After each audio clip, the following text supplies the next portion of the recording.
یہ کہانی ایک چھوٹے سے گاؤں کی ہے جہاں لوگ سادہ زندگی بسر کرتے تھے۔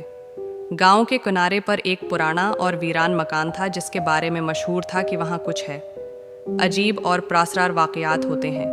کسی کو معلوم نہیں تھا کہ مکان میں کیا ہو رہا ہے، لیکن سب ہی اس سے خوفزدہ رہتے تھے۔ ایک دن گاؤں میں ایک نوجوان لڑکا حسن آیا جو شہر میں رہتا تھا۔ وہ اپنی گرمیوں کی چھٹیاں گاؤں میں گزارنے آیا تھا۔ حسن کو ہمیشہ عجیب کہانیاں پسند تھیں، اور جب اس نے اس ویران مکان کے بارے میں سنا تو اس کا تجسس جاگ اٹھا۔ لوگوں نے اسے خبردار کیا کہ اس مکان کے قریب نہ جائے، لیکن حسن نے ان کی باتوں کو نظر انداز کر دیا۔ ایک رات چاندنی رات تھی اور گاؤں پر خاموشی چھائی ہوئی تھی۔ حسن نے اپنے دوستوں سے شرط لگائی کہ وہ رات کے وقت اس ویران مکان میں جائے گا اور وہاں کے حالات کا پتہ لگائے گا۔ دوستوں نے ہنستے ہوئے اس کی بات مان لی اور حسن تیار ہو کر گھر سے نکل گیا۔ مکان کے پاس پہنچتے ہی اس نے ایک عجیب و غریب سردی محسوس کی۔ درختوں کے پتوں کی سرسراہٹ اور ہوا کے شور نے ماحول کو اور بھی وحشت ناک بنا دیا تھا۔ مکان کی دیواریں گرنے کے قریب تھیں اور کھڑکیاں ٹوٹی ہوئی تھیں۔ حسن نے دل مضبوط کیا اور اندر جانے کا فیصلہ کیا۔ جیسے ہی وہ دروازے کے قریب پہنچا، ایک زوردار آواز آئی جیسے کوئی دروازہ کھول رہا ہو۔ حسن کے قدم رک گئے، لیکن تجسس اسے آگے لے گیا۔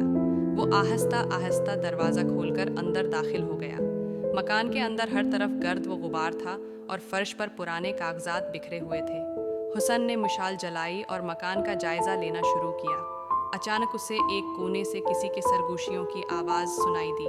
وہ چونکا اور آواز کے تعاقب میں آگے بڑھا۔ جیسے جیسے وہ قریب جاتا گیا، آوازیں اور تیز ہوتی گئیں۔ دل کی دھڑکن تیز ہو گئی، لیکن وہ رکنے کو تیار نہیں تھا۔ آخر کار وہ ایک بند کمرے کے دروازے کے سامنے پہنچ گیا۔ حسن نے دروازے کو ہٹایا، دھکا دیا، لیکن وہ بند تھا۔ اچانک دروازے کے پیچھے سے زوردار چیخ کی آواز آئی۔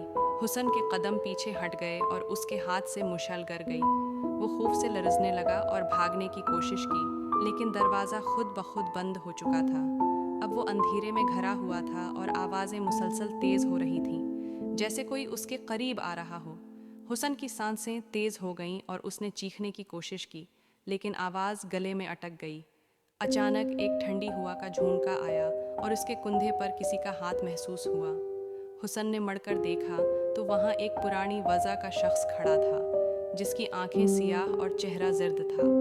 وہ شخص آہستہ آہستہ حسن کی طرف بڑھا اور کہا، "تمہیں یہاں نہیں آنا چاہیے تھا۔" حسن کی چیخوں سے مکان کی دیواریں گونج اٹھیں، لیکن کوئی اسے سننے والا نہیں تھا۔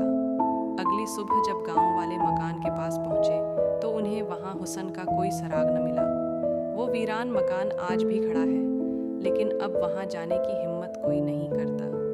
کہتے ہیں کہ رات کے وقت اس مکان سے آج بھی کسی کے چیخنے کی آوازیں آتی ہیں۔